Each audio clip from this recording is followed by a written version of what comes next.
विद्यार्थी मित्रांनो नमस्कार. आजच्या व्हिडिओमध्ये इयत्ता 8वी राष्ट्रीय आर्थिक दुर्बल घटक शिष्यवृत्ती परीक्षा national means merit cum scholarship 22 डिसेंबरला होत आहे. त्या दृष्टीनं या ठिकाणी कोल्हापूर जिल्हा मुख्याध्यापक संघामार्फत अतिशय महत्त्वाची अशी संभाव्य प्रश्नपत्रिका संच या ठिकाणी उपलब्ध झालेला आहे. प्रश्नपत्रिका सेडिंग करणारे तज्ज्ञ शिक्षक यामध्ये समाविष्ट आहेत. स्वतःहून मी सुद्धा गणिताचं लेखन याच्यामध्ये केलेलं आहे. निश्चितच या ठिकाणी यातले गणितातले प्रश्न तुम्हास येत्या 22 डिसेंबरला होणाऱ्या परीक्षेसाठी उपयुक्त ठरणार आहेत. काही प्रश्न आपण सोडवलेले आहेत. पुढचा प्रश्न, एका घनाचे पृष्ठबळ 864 चौसेमी आहे, त्या घनाचे घनफळ किती घ सेमी आहे? या ठिकाणी हे पर्याय आहेत. घनाचे एकूण पृष्ठफळ, या ठिकाणी घन म्हणजे सर्व बाजू समान आहेत, सर्व बाजू चौरसाकृती आहेत. एका बाजूचं किंवा एका पृष्ठाचे क्षेत्रफळ बाजू वर्ग म्हणजे बाजू आपण यल बांधली तर यल वर्ग, असे 6 पृष्ठ आहेत म्हणून 6 यल वर्ग. यल वर्ग बरोबर 864 भागिले 6, हे 6 गुणिले पलीकडे 2 भागिले, त्यामुळं या ठिकाणी एका पृष्ठाचं मिळणार आहे आपल्याला 6 एके 6, 8 साठी 6 एके 6 उरले 2, 26 झाले. पुढं या ठिकाणी 6 न 8ला 6 एके 6 उरले 2, 26 झाले. 6 चोक 24 उरले 2, पुन्हा 6 चोक 24. यल वर्ग बरोबर 144. दोन्ही बाजूचं वर्गमूळ घेतलं, यल वर्गाचं यल वर्गमूळ आणि 144चं 12 वर्गमूळ. या ठिकाणी घनाची बाजू यल आलेली आहे आणि घनाचे घनफळ बाजू घन म्हणजे यल घन बरोबर 12चा घन. 12चा घन या ठिकाणी 1728 येतोय. काही घन पाठ पाहिजेत. 12चा घन, 12चा वर्ग 144, 12चा घन 1748, 12चा वर्ग 144, आणखी एका 12 गुण्या 12 चोक 48 ला 8 हाच्याले 4, 12 चोक 48 4 52 ला 2 हाच्याले 5, 12 एके 12 5 17, म्हणजे या ठिकाणी यल घन 1728 या ठिकाणी घ सेमी. या घनाचं घनफळ 1728 घ सेमी, अचूक पर्याय पहिला. पुढचा प्रश्न, 2 वर्तुळांच्या त्रिज्यांचे गुणोत्तर 3:5 असेल तर त्यांच्या क्षेत्रफळांचे गुणोत्तर किती? या ठिकाणी पहिल्या वर्तुळाचे क्षेत्रफळ पाय आर वर्ग म्हणजे पाय गुणिले 3चा वर्ग 9. ओके.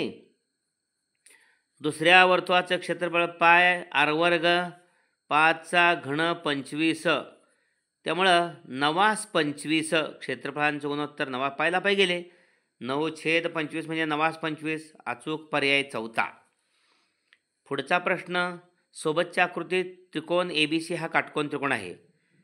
या ठिकाणी B या शिरोबिंदूतून कर्ण ACवर लंब टाकलेला आहे. BM हा कर्ण ACला लंब आहे. लेंथ BM बरोबर या ठिकाणी x आहे, तर त्याची किंमत किती विचारलेली आहे. या त्रिकोणाचं क्षेत्रफळ काढूनच आपल्याला BMची किंमत निघेल. पहा, आहे हा काटकोन त्रिकोण आहे ABC. काटकोन त्रिकोणाचे क्षेत्रफळ 1/2. या ठिकाणी पाया 7 आहे आणि उंची 24 आहे. 1/2 पाया या ठिकाणी 7 आहे आणि उंची 24. बेके बे बेदुनी 4 म्हणजे 12 दुनी 24, 12 7 84 हे त्याचं क्षेत्रफळ आलं. आता या त्रिकोणाचं क्षेत्रफळ हा पाया BC आणि उंची घेतली BA. आता याच त्रिकोणाचं क्षेत्रफळ कोणत्याही पद्धतीने काढा, तेच येणार आहे, 24च असणार आहे. ओके, 84 असणार आहे. त्यामुळे आता या त्रिकोणाचं क्षेत्रफळ 1/2 पाया AC आणि उंची BM घ्यायची. AC या पायावरती उंची BM आहे, AC गुणिले BM म्हणजे 84 बरोबर 1/2 AC गुणिले BM. ओके, या ठिकाणी AC काढली पाहिजे. पायथागोरसचं त्रिकूट आहे 7, 24, 25. ओके, कर्ण 25, कारण 7चा वर्ग 49 आणि 24चा वर्ग 576. या दोघांची बेरीज 9 6 15, ह्याच्या लेख 7 4 11 आणि 1 12, 5 1 6 625चं वर्गमूळ 25. त्यामुळं AC या ठिकाणी आपल्याला 25 मिळालेलं आहे. 1/2 AC 25 आहे गुणिले BM.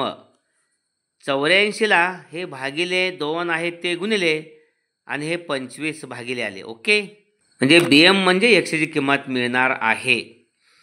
त्यामुळं 2 चौक 8, 82 16, 168 भागिले 25, 25 सक्क 150, 168 आहे, उरले 18.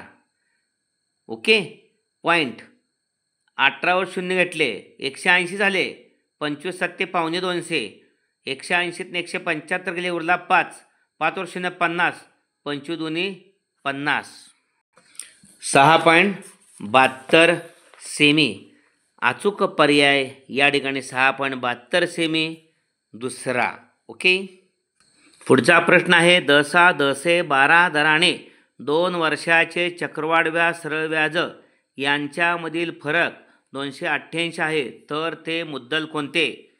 हे पर्याय आहेत. अत्यंत या ठिकाणी महत्त्वाचं सूत्र आहे ट्रिक्स वजा मुद्दल काढायचं आहे. मुद्दल बरोबर फरक गुणिले 100 गुणिले 100, 2 वर्ष आहे म्हणून 2 वेळा 100, छेदस्थानी दर गुणिले दर.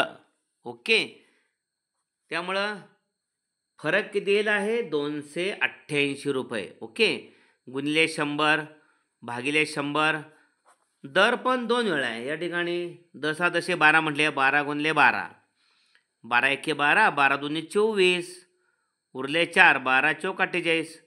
या 12 12 1 12 2 24. इथं 100 गुणिले 100, 1 1 म्हणजे 10,000. 100 गुणिले 100 10,000, गुणिले 2 20,000. त्यामुळं 20,000 हे मुद्दल आहे. अचूक पर्याय नंबर 3. पुढचा प्रश्न आहे, सोबतच्या आकृतीवरून रेखांकित भागाचे पृष्ठबळ किती? हे पर्याय आहेत. या ठिकाणी रेखांकित भाग जो आहे तो अर्धवर्तुळामध्ये हा बाहेरचा भाग म्हणजे आयत आहे.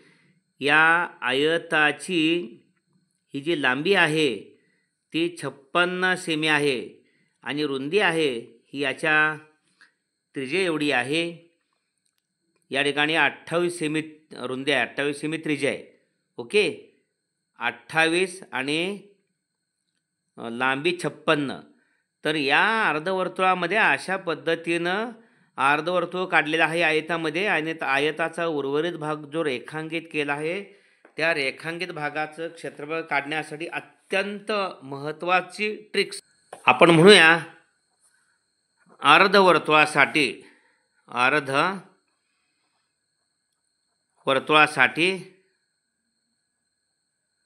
रेखांकित भागाचे क्षेत्रफळ बरोबर 3/7 गुणिले r वर्ग. आत्ताच आपण पाहिलं r किती आहे?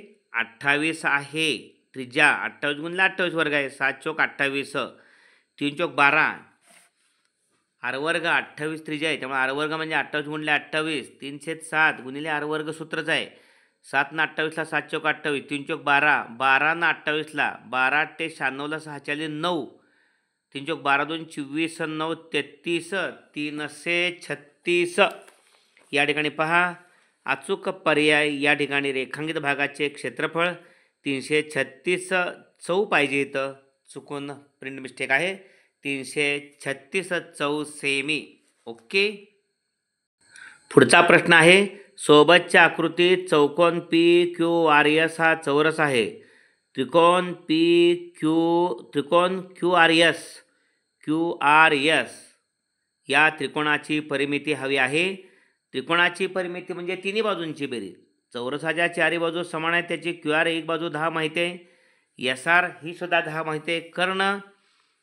चौरसाचा कर्ण एकरूप बाजू गुणिले वर्गमात 2, एकरूप बाजू गुणिले वर्गमात 2. चौरसाचा कर्ण एकरूप बाजू 10 आहे, 10 वर्गमात 2 हा चौरसाचा कर्ण. ओके, आता त्रिकोण QRS ची परिमिती म्हणजे तिन्ही बाजूंची बेरीज, 2 बाजू 10 10 आहेत आणि कर्ण 10 वर्गमात 2 आत्ताच पहिला. असे लक्षात ठेवायचं, समद्विभुज काटकोन त्रिकोण आहे हा. त्यामुळे कर्ण 10 10 10 वर्गमात 2, 5 5 बाजू असतील 5 5 5 वर्गमात 2, कर्णाच्या वर्गमात 2 पट, एकरूप बाजूच्या कर्णाची लांबी एकरूप बाजूच्या वर्गमात 2 पट.